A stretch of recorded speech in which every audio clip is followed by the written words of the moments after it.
The call wasn't supposed to be anything special. It was just one of 100 things on his to-do list that morning. Dylan Graves, the 38-year-old millionaire CEO of a luxury property development company, leaned back in his sleek leather chair, scrolling through a list of cleaning services on his phone. His latest penthouse deal had just closed, and he needed someone to clean the place before it was showcased to a high-profile client. He tapped the number for a local independent cleaner and put the phone on speaker. The line rang twice, then a small voice picked up. "Hello?" the voice said. It was quiet, young, fragile. Dylan blinked. He glanced at the name on the contact again to make sure he hadn't misdialed. Is this Mary's cleaning service?" he asked. A pause. "Yes, but Mommy can't come to the phone right now. She's sleeping." There was something strange about the way the little girl said it. Her voice wasn't casual. It was careful, as if rehearsed. Dylan leaned forward. "Sleeping? Is she okay?" The girl hesitated. "She sleeps a lot now. She says it's just because she's tired, but I think maybe she's sick. She said not to worry, but I'm scared." He felt something twist in his chest. "What's your name, sweetheart?" "Emily. I'm 6. Emily. Is there someone with you, like your dad or a neighbor?" She was quiet again. "Daddy's gone. Mommy said he didn't want to stay. It's just me and her now." The line was still. Dylan felt the air in his office thicken. "Emily," he said softly, "can you tell me your address?" "I think I can help," she told him. No hesitation. As if she had been waiting for someone to ask. And just like that, the call changed everything. When Dylan arrived, the apartment complex was unlike anything he had walked into in years. Cracked bricks, broken stairs, a flickering hallway light. The door to apartment 204 was slightly open. He knocked gently, and a small girl appeared.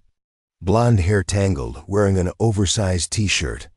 She looked up at him with eyes too wise for her age. "You're the man who called, right?"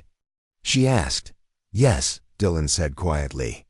"Is your mom home?" Emily opened the door wider. "She's in bed. I tried to wake her this morning, but she didn't move much. She talks sometimes, but she's really tired." The room smelled faintly of stale food and sickness. Dylan stepped inside and saw a small living room filled with second-hand furniture and coloring books. On the couch lay a woman mid-30s, pale, her breathing shallow. He called an ambulance. At the hospital, the diagnosis was grim. Severe pneumonia mixed with long-ignored complications from diabetes.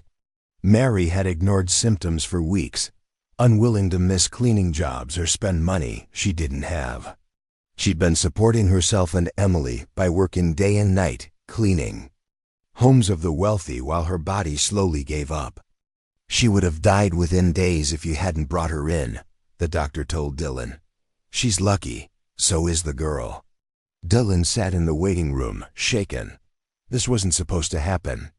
He didn't know these people. He had called for a cleaning service. He wasn't prepared to meet a child who answered the phone like an adult, or a woman who nearly died trying to survive unnoticed. He wasn't prepared to care, but he did. Mary woke up the next evening, confused, dazed, but alive. Emily was asleep beside her, curled up in a chair. Dylan was still there, holding a paper cup of coffee, watching them both.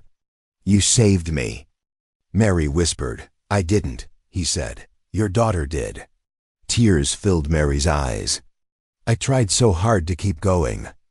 I didn't want to ask for help." "You didn't have to ask," Dylan replied. "Sometimes someone just needs to see." Over the next few weeks, Dylan made sure Mary had everything she needed. Full medical care, a safe home, food, and recovery support. But he didn't stop there. He offered her a job not as a cleaner, but as a supervisor at one of his company's service branches.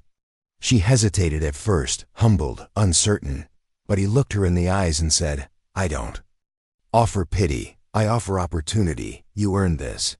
Emily began attending a good school nearby. She loved art and science. She would often visit Dylan's office after class, bringing him drawings of his castle, her name for his tall glass headquarters.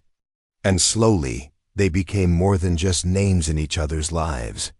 Dylan had always lived a life of polish and performance, business deals, elegant parties, carefully curated appearances. But in the quiet laughter of a little girl who had once answered his call, he found something different: honesty, family, purpose. One day, Emily sat on his office floor, coloring with her crayons. She looked up and asked, "Do you think Mommy would have been okay if I hadn't picked up the phone?" Dylan looked at her with all the emotion he had never learned how to express. "I think you saved her," he said. "And maybe you saved me too." She smiled, content, and went back to coloring. Dylan's company went on to grow even bigger. But those who worked close to him noticed something had changed.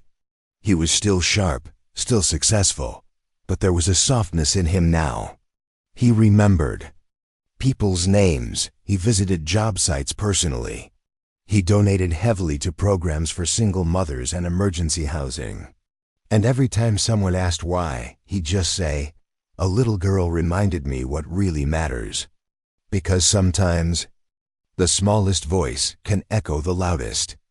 And sometimes a call that was never meant to mean anything ends up meaning everything.